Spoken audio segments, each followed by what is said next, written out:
જો કોઈ ગામનો વ્યક્તિ 3 વખત ગુજરાતનો મુખ્યમંત્રી રહ્યો હોય તો તે ગામ કેટલું વિકસિત હોય। એટલું જ નહીં, આ મુખ્યમંત્રીના પુત્ર પણ 3 વખત ધારાસભ્ય રહી ચૂક્યા હોય, ત્યાં સુધી કે પાણી પુરવઠા જેવા ઉચ્ચ ખાતા સંભાળી ચૂક્યા હોય તો તે ગામમાં કોઈ દિવસ કોઈ તકલીફ હોય ખરી?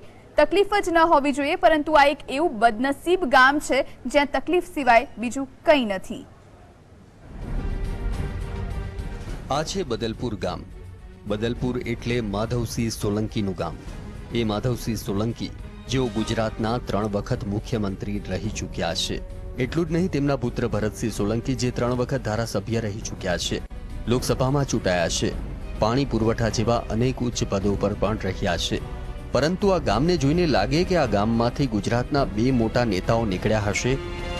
આ સવાલ એટલા માટે કરવો પડી રહ્યો છે કેમ કે આ ગામે આઝાદી પછી ક્યારેય કોઈ વિકાસ કાર્ય જોયું જ નથી। ન તો ગામમાં ઉચ્ચ અભ્યાસ માટે એક સ્કૂલ છે, ન તો પાકા રસ્તા। ત્યાં સુધી કે બદલપુર ગામના લોકોની સવાર પાણીની શોધમાં શરૂ થાય છે। સવાર પડતા જ બદલપુર ગામની મહિલાઓ પાણીની તલાશમાં દૂર દૂર સુધી ભટકે છે। કૂવાનું બંધિયાર દૂષિત પાણી પીવા મજબૂર છે।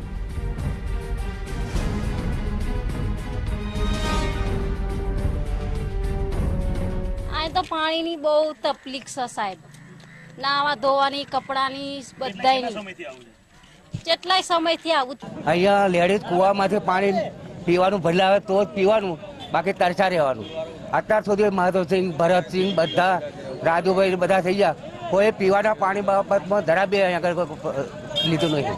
એક પણ વિકાસનું કાર્ય થયું નથી। એમના બાપ દાદાએ પણ અહીંયા બદલપુરની અંદર કોઈ શાળા કે કોલેજ બનાવી હોય તો એ લોકોને એમ થાય કે માધવસિંહ એ બદલપુરના વતની છે।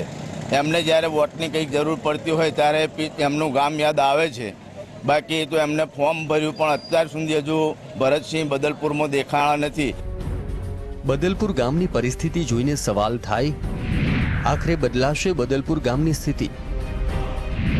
શા માટે બદલપુરની આજ દિન ન બદલાય સ્થિતિ? કોણ લઈ રહ્યું છે બદલપુર વાસીઓ સાથે બદલો?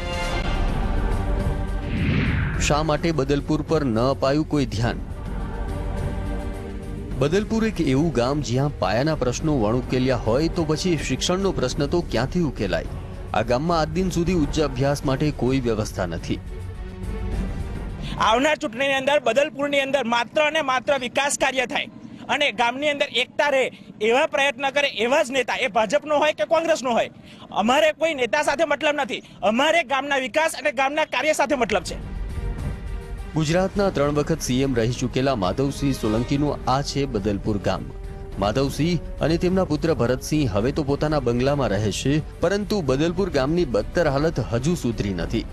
ત્યારે હવે તો અહીંના લોકો એક જ વાત કરી રહ્યા છે, તેમના માટે કોઈ પક્ષ મહત્વનો નથી। તેઓ તો તે પક્ષને મત આપશે જે તેમના ગામનો વિકાસ કરશે। અનિલ પટેલ, GSTV,